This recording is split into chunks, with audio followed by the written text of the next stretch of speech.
guys, welcome back to my channel. My name is Vera and today we'll be talking about the bad and the ugly side of low self-esteem. Now, if we all can agree on one thing, is that there is nothing good that can come out of low self-esteem. If you've ever seen anything good come out of low self-esteem, you might want to tell us on the comment section. In order to get today's message to sink in really well, I wanted to liken low self-esteem to a fire. And there are three facts about a fire. You have the source, you have the fuel, and you have what the fire is consuming.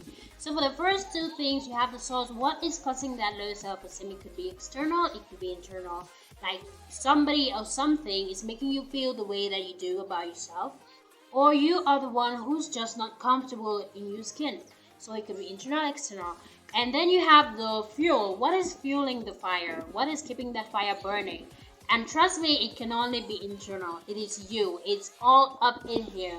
It's you who let somebody treat you the way they do. It's you who let what they say, what they do get to you. So for those two first factors, for the two first facts, I'm going to talk more about them on another video. So what I really wanted to concentrate on today on this video is what the fire is consuming, how bad or how ugly things can get with low self-esteem. So let's go.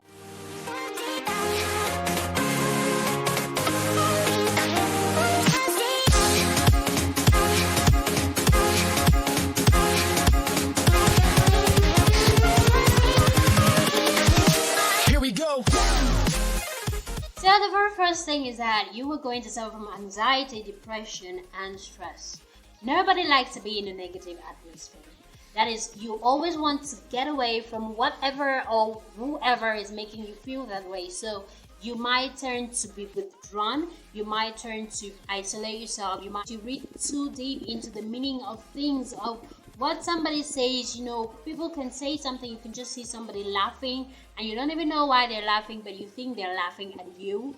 You just get so paranoid sometimes. You get stressed up about literally about nothing, about things that would normally not get you worried, things that should normally not get you worried. You worry yourself too much, so you get depressed, you get anxious, and you stress a lot about those things that you think are responsible for the way that you feel.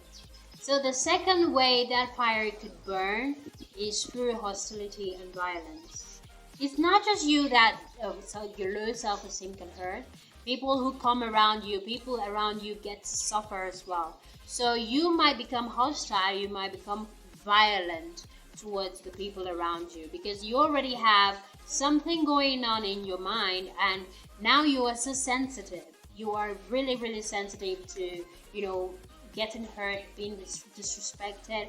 You're really, really sensitive to that because you are holding on to something that really hurt you in the past, and then bringing it to the present, you just overreact.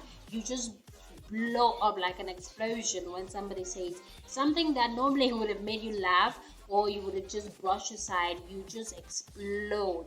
Now you become hostile towards the people around you, and people become really wary of you. People become really careful of you. People really get skeptical around you. They don't know what to say or what to do, how you're going to react when they say, even you can't even take a joke. You can't even take a simple joke. So you really have to watch it. If you don't think that low self-esteem is a problem, you really have to start thinking again and try to get help. Try to help yourself. Try to evaluate yourself mentally, and then know what it is that is causing you to overreact when somebody just a little scratch and then you just flare up. You should ask yourself, why did I react like that? I mean, it didn't call for such a reaction. What is it that made me react in such a way? I mean, you really have to check it out.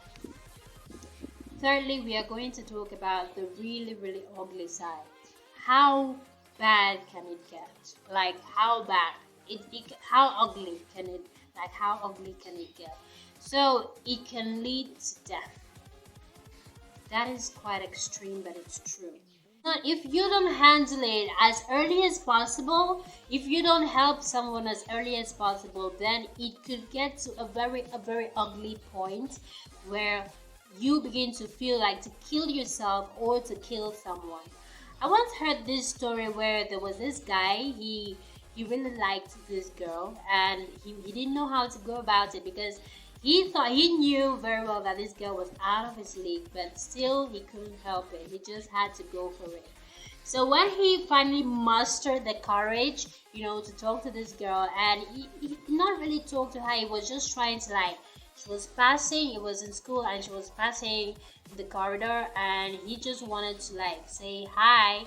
And the way the girl just dissed him, I mean, the way she responded made everybody in the corridor, everybody around began to laugh at him and mock at him. Like, what were you thinking? Even his friends were like, seriously, what were you thinking? And he took it so badly.